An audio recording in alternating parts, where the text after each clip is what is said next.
اولا وفي البدايه احب اسجل شكري وتقديري للاعلام المصري اللذيذ، لانه الاسبوع ده عرف بينا 120 الف مشترك جداد كنت المفروض هوصل لهم خلال كام شهر اللي جايين. فرحبوا معايا باخواتكم يا شباب. اسمي عبد الله الشريف وبقدم محتوى تاريخي وسياسي. يوم الثلاث اللي فات الموافق 6 اكتوبر طلع حساب الصهاينه بالعربي وكتب التالي على لسان نتنياهو: رغم الموقف الضعيف في بدايه الحرب قلبنا الموازين راسا على عقب وحققنا النصر. في غضون 3 أسابيع بعد الهجوم المفاجئ الذي شنه الأعداء الذي كان من الأصعب في التاريخ العسكري، وقف مقاتلون على أبواب القاهرة ودمشق. في حين إن إحنا كمصريين بنقول له نصر مين أبو الصهاينة؟ أنت نسيت رجالتك اللي رجعناهم لك متخيطين؟ يا أخش أجيب لك يا حبيبي صف البيجامات الكاستور من جوه. وبين هذا وذاك يا مؤمن تظل الحوارات. إحنا يا ترى انتصرنا ولا ما انتصرناش؟ سؤال بقالكم 3 سنين كل أكتوبر تكتبوا لي تحت في التعليقات تطالبوني فيها بحلقة عن أكتوبر، وقد حان الأوان. ولكن ذلك له طقوس كما تعلمون، وهي أن يكون بعد اليلا بينا فاليلا بينا.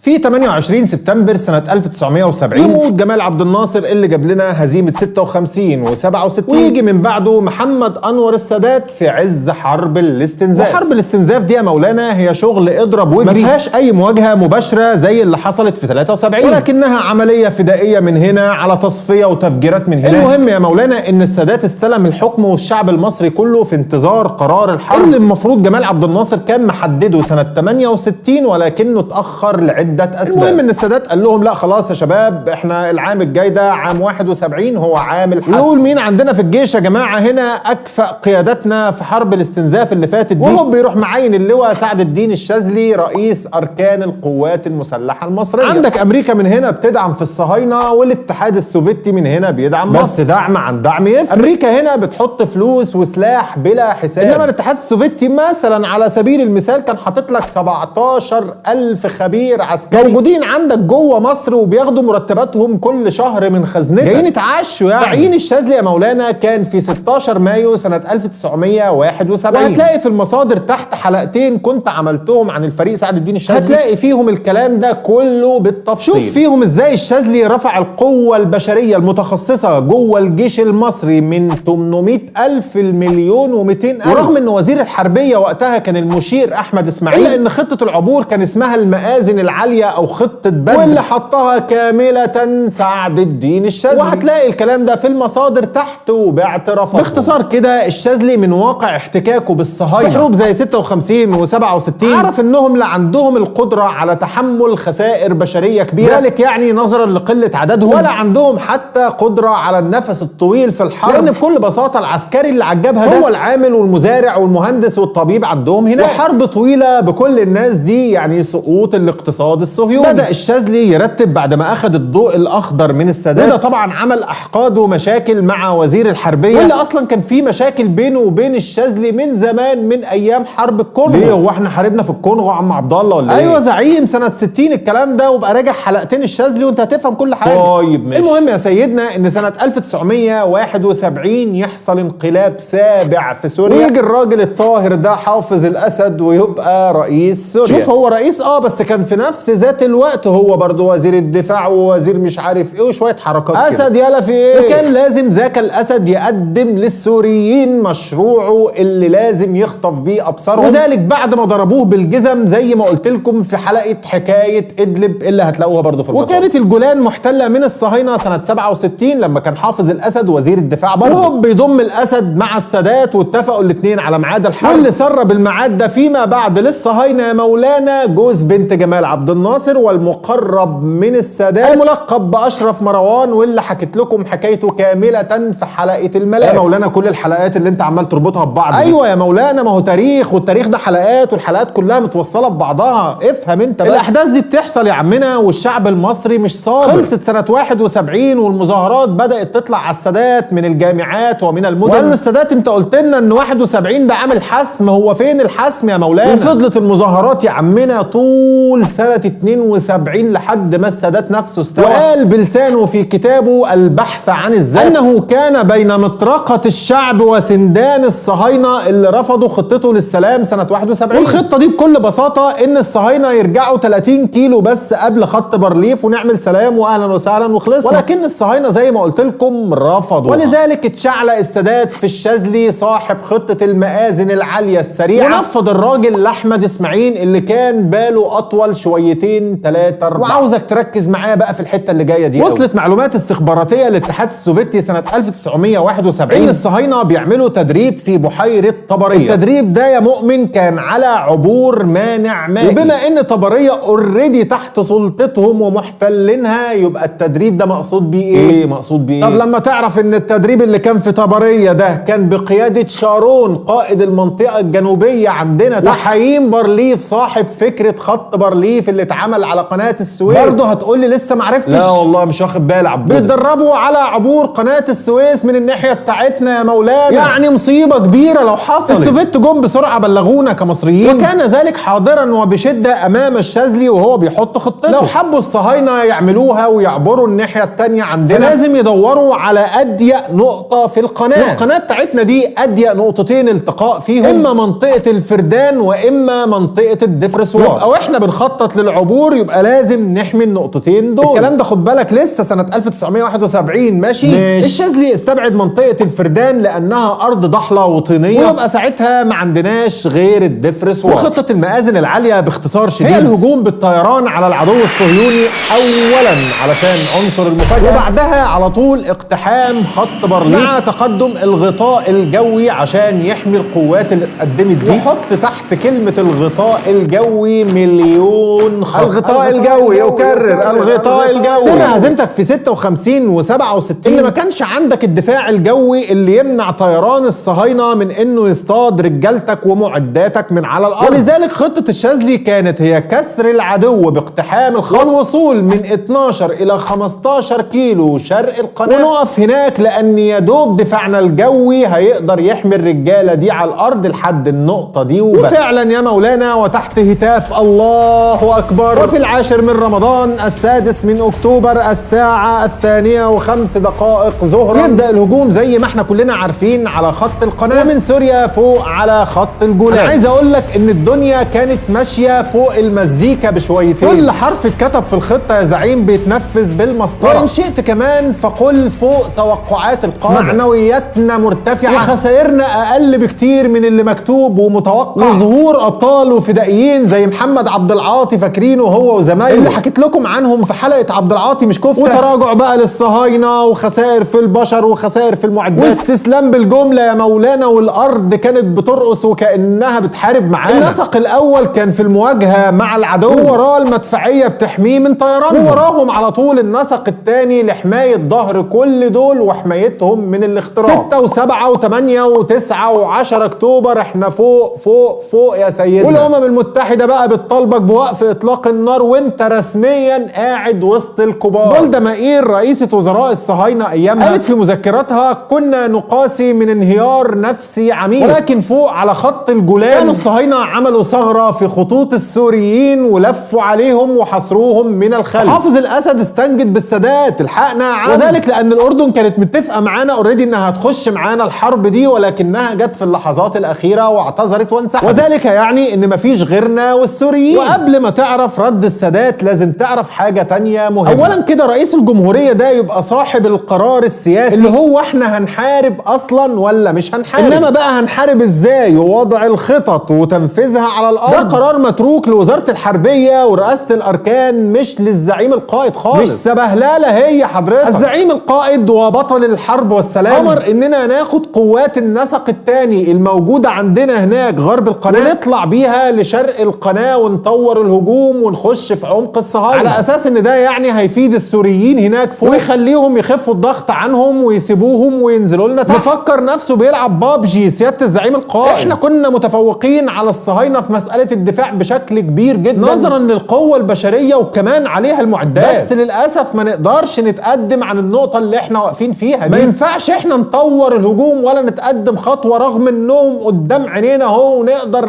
ناكلهم. طب ليه لا يا عم عبودة ما نساعد اخواتنا السوريين عمنا مالك في ايه؟ ابدا يا نجم، السبب بسيط خالص، وهو ان الغطا بتاع الدفاع الجوي بتاعك اللي بيحميك اخره هنا، واللي هيتخطاه من عندنا هيصطادوه الصهاينه بالطيران من فوق، وكمان مش هينفع السوريين بشيء، لان بكل بساطه اللواءات اللي بتحارب عند السوريين فوق منعزلين بشكل كلي عن اللواءات اللي عندك هنا في سيناء، ونقلها طبعا محتاج ايام واسابيع وشهور، وقاده الجيش المصري كانوا عارفين الكلام ده كويس زي ما الصهاينه كمان عارفين. واسمع كلام الفريق الشاذلي عليه رحمه الله بلسانه عن نفس الاحداث دي. وزاد عليه بانه ايه؟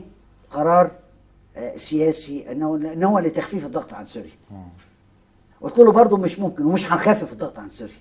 يعني قواتنا هتتدمر ومش ومش هنخفف الضغط عن سوريا، يبقى ما هي النتيجه؟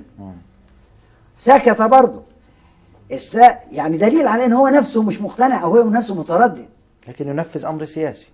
ينفذ امر سياسي، يضيع القوات المسلحه علشان ينفذ امر سياسي. وتم تطوير الهجوم في الاخر يا مولانا، ونزلوا على راي السادات في 13 اكتوبر، واتنقلت الفرق باوامر مباشره من القياده السياسيه من المنطقه المعمول حسابها من سنه 71 الى خط المواجهه مع العدو، ثم تطوير الهجوم والدخول في العمق. بعيدا بقى عن ان انت خسرت 40 دبابه باللي فيها في اول 10 دقائق بس من هجوم، ووصلوا اخر اليوم ل 250 دبابه، وده من اصل 400 دبابه هم كل ما تملك، ده غير كمان الخسائر البشريه، وده زي ما قلت لك بسبب ان سقفك سداح مداح والصهاينه طايرين فيه ومالكين، ده غير كمان بقى ان طيارات الاستطلاع والتجسس الامريكيه شافت المنطقه من فوق فاضيه بالصلاه على النبي كده، راحت على طول متصله ومبلغه الصهاينه، وفورا اتحرك شارون بالجسور بتاعتهم المتحضره وقلت لك عليها من سنتين، وفعلا يا مولانا فرش سجاده وبدا يعدي بدباباته. شوف، هي الحته دي دايما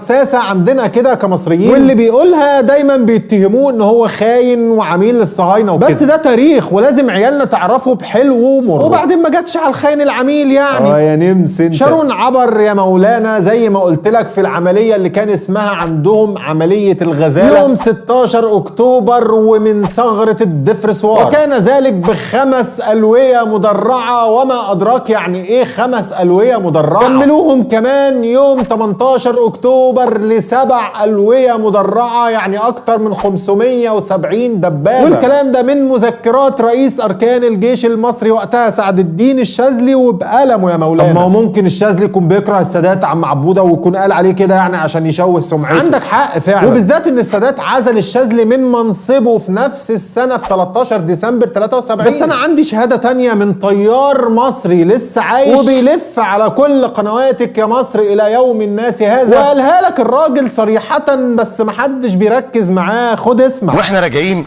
الفول عندنا او الوقود عندنا نقص، فقال لك انزل في فايد. فايد ده كان مطار مصري وما كانش مستعمل في 73 عشان كان قريب من مدى المدفعيه، فقال لك انزل في فايد. واحنا نازلين في فايد ده بناخد مسافات الهبوط ونازلين، فانا نازل اول واحد كده لقيت طياره سي 130 اسرائيليه بالحجم الطبيعي عليها نجمه اسرائيل. يا نهار ابيض، في المطار طياره نقل دي. ايوه مطار. ده احتلوه. كان فيها المره جولدا مائير اللي هي كانت نازله رايحه السويس عشان تتصور هناك وتبعت للسادات بعد خطاب يوم 14. انا هو قلت له ها هنا نحن قاعدون. قلنا له ده في كذا كذا كذا وفي المنظر كده وفي دبابات عدت. لما كنا نعدي نلاقي صواريخ طالعه من ورانا في ارضنا. لما نتكلم يقول لك مالكش دعوه بالصواريخ، امال ليا دعوه بايه؟ مرتعشون. المرتعشون. قال لك ايه؟ ده برغوث في الفراش. يا جماعه ده مش برغوث في الفراش، واحنا طايرين لغايه يوم 24 الصواريخ بتتضرب علينا من ارضنا. فانا قلت كلمه مسكوا في الكلمه دي، قلت لهم يا جماعه ده مش برغوث من الفراش، ده حنش جوه البنطلون. بتفرق كتير. اهو نفس يوم 16 اكتوبر ده سيدنا اللي كان فيه السادات في البرلمان واقف بيخطب عن انتصارنا، كانت في نفس التوقيت جولدا مائير في الكنيست الصهيوني بتخطب وبتقول لهم احنا النهارده بنحارب في قلب افريقيا. انت متخيل؟ من يوم 16 بقى اليوم 23 اكتوبر كانت حاصر جيشك الثالث، واتقطع كمان معاه طريق السويس وسيطر عليه الصهاينه، وطريق السويس ده اللي اخره القاهره. يوم 24 كان اتقطع طريق السويس واتحاصر الجيش السادس، فلازم تقول لي اليوم كل يوم. ايوه حضرتك، وممكن كمان تراجع كتاب اكتوبر السياسه والسلاح لمحمد حسنين هيكل، وانت هيتاكد لك صدق الكلام اللي بقوله لك. هيكل اهو يعني من عندهم من مطبخ البشوات. طب الشاذلي بعدها اقترح سحب القوات اللي اخدوها عشان تطوير الهجوم، ونرجع الرجاله بتوعنا يا اخوانا علشان نلحق نسد الثغره دي قبل ما الصهاينه ينتشروا. ولكن السادات رفض. انت متخيل؟ رفض بشهاده المشير احمد اسماعيل والمشير الجمصي، وقال لك ان الانسحاب من على الجبهه فوق هيضعف معنويات جنودنا. الشاذلي قال له يعني يا سيدنا نضعف معنويات الناس اللي هناك ولا نخسر القاهره؟ قالوا لا، انت بتاكل من الكلام اللي هم عاملينه ده، مجرد عمليه تلفزيونيه، كام واحد عدوا بس كده علشان يصوروهم ويكسروا معنويات ولادهم. العمليه التلفزيونيه اللي وصفها السادات دي يا سيدنا قامت فيها معارك طاحنه لسد الثغره دي ومحاوله تصفيتها، وللاسف خسرنا فيها شباب زي الورد ومعدات ما كناش لسه حتى دفعنا اقساطها. ومشي ديان كمان اعترف انه خسر من قواته ومعداته الكتير هناك على ايد المصريين، ولكنه قال ان الثمن كان يستاهل. اعرف انت ايه هو الثمن يا مولانا؟ ان الثغره دي كانت السبب الرئيسي فيما بعد وبعد توسعها ان السادات يقبل بوقف اطلاق النار هو والسوريين، ويقعدوا على ترابيزه مفاوضات مع الصهاينه برعايه العم سالم، واللي طورتها مصر فيما بعد الى التطبيع مع الكيان الصهيوني في حكم السادات برضه سنه 1979. وبعد انتهاء الحرب بقى طلعت اصوات تنادي ان السادات هو من تعمد احداث هذه الثغره، وانه خاين وعميل للصهاينه بقى وكده. وناس تانية قالت لك لا، ده كان مجرد قرار سياسي غير موفق هو اللي تسبب في الكارثه دي. بس احنا ملناش غير النتيجه يعني احنا انتصرنا في اكتوبر. الاجابه نعم، ولكن وتحط تحت لكن خطوط كتير كتير كتير. سيبك من وهم اللي عايشين الانتصار المطلق واننا سوبرمان بقى وكده، وانتوا كمان يا حلاوه تسيبكم من كلمه انتصار دي لانها ما عدتش على بابكم في اكتوبر ولا لمحتوها. اما الجنود والضباط اللي حققوا ده بقى واجبروا الصهاينه انهم يقعدوا ويتكلموا بعد ما كانوا رافضين، كانوا من كل نسيج الشعب المصري. خد بالك مش العسكر، مش كل شويه تطلع لي بمارشات وتقول لي احنا القياده الجامده اللي رجعنا الارض والعرض والكرامه في 73 وكانك يعني بالصلاه على النبي كيان منفصل او جاي لنا من دوله ثانيه. لا يا بابا، احنا الجيش وانتوا العسكر. الصول احمد ادريس ابن النوبه وصاحب فكره الشفره النوبيه اللي حيرت الصهاينه والامريكان، محمد عبد العاطي ومحمد المصري اللي التاريخ كتب اساميهم كاشهر صائد الدبابات ولاد الشرقيه والبحيره. من غيرنا انتوا تروحوا تقعدوا في حته نشف على جنب، محدش يمن علينا انه شايل سلاح وبيحمينا، وهو اصلا واخد مرتبه وكل امتيازاته من حقوقنا وقوت عيالنا. اديني مرتبك يا زعيم واقعد في بيتكم واحميك انا. وبعدين هو الاخ مش بعد الظهر عنده نشاط اقتصادي برضه ولا ايه؟ مش بقيت بتحسن دخلك دلوقتي بشركات اسمنت ومحاجر مقاولات وطماطم وخيار وسمك؟ طب اسمع بقى كلام المشير الجمصي رئيس عمليات اكتوبر من مذكراته لما حب ينظف جيش النكسه ويحضره لجيش النصر العظيم. الراجل قال: وكانت الخطوه الرئيسيه الثالثه لاعاده البناء هي ابعاد قواتنا المسلحه عن اي عمل مدني سبق تكليفها به، وبذلك احترفت القوات المسلحه عملها العسكري فقط. قولوا بقى وش فاهم المشير الجمصي هو كمان بالجيش، ولا حتى تتهمون ان كان اخوان وبينتمي لجماعه محظوره وبينشر اخبار كاذبه زي ما سجنتوا الفريق الشاذلي اللي خطته المآذن العاليه بتدرس لحد يوم الناس هذا في الاكاديميات العسكريه، ولا قتلوه زي ما قتلتوا سليمان خاطر ابن الشرقيه اللي ظن انه واقف بيخدم بسلاحه على ارض ذات سياده، وقتل واصاب 7 صهاينه انتهكوا حدودها، فحكمتوه بالمؤبد واتشنق بعدها بكام يوم في زنزانته في ظروف غامضه. يعني الصهاينه يا بابا كاتبينها لك بالبنط العريض اول امبارح اهو مش من بعيد، بعد الهجوم الذي شنه الاعداء. يا ريت تفهم بقى بعد اكتر من 40 سنه تطبيع ان هم لسه شايفينك اعداء، يلي بتعادي اخواتك عشانهم وبتدفع اكتر من 400 مليون دولار عشان تحفر وتبني وتحاصر اهل غزه، ولما مركبهم ميلت على ميتك حبتين ضربتهم بالنار وقتلت اللي عليها. حكمت انت اللي قتل الشابين الفلسطينيين دول ولا سالته انت فين؟ حتى زي ما حكمت سليمان خاطر. الله، هي مش دي حدود ودي حدود برضه؟ ولا التاني يمكن يطلع حبيبك وكنت بتجامله انت في المصريين؟ ولا يمكن حتى عينك مكسوره بمليار وب200 مليون دولار بتاخدهم اول كل سنه من الامريكان عشان تبقى ولف يعني وشطور وبتسمع الكلام؟ هتقدر انت تحاكم اللي قتل الفلسطينيين ولا زمانه قاعد دلوقتي وسط عياله فرحان ومزقطط وبياكل وبيشرب ولا كأن شيئا كان، زي الضابط بتاعك اللي وريتهولك بالفيديو وهو بيقتل وبيمثل ويقطع في جثث اهالي سينا، وسبته هو وحبست اخوات اللي قدم لك البلاغ وطلقت عليه كمان اعلام. حلو قوي الكلام ده، استمر، بس هتفضل الأوضة الصغيرة دي مصدر إزعاج، وهيفضل كمان الموبايل ده عاملك ترندات ومفرج عليك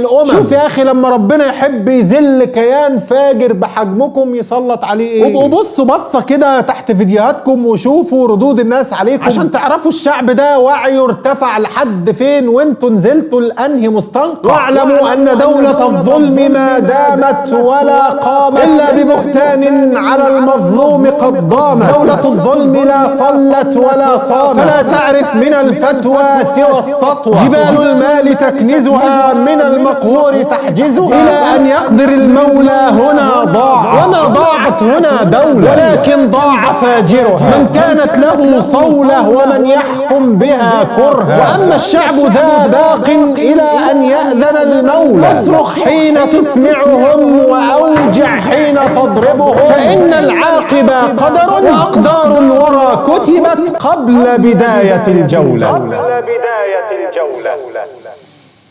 بس كده يا مؤمن، وسلام عليكم. نيمون اليوم بحاله سهرونا الليل بطوله قلبوا حال الدنيا يابا واللي معدول يقلبوا له عسكري التبس كليتا مسخرونا ومسخروا له عسكرينا مسكينوا له عسكرونا وعسكروا له نيمون اليوم بحاله سهرونا الليل بطوله قلبوا حال الدنيا يابا واللي معدول يقلبوا له عسكري التبس كليتا مسخرونا ومسخروا له.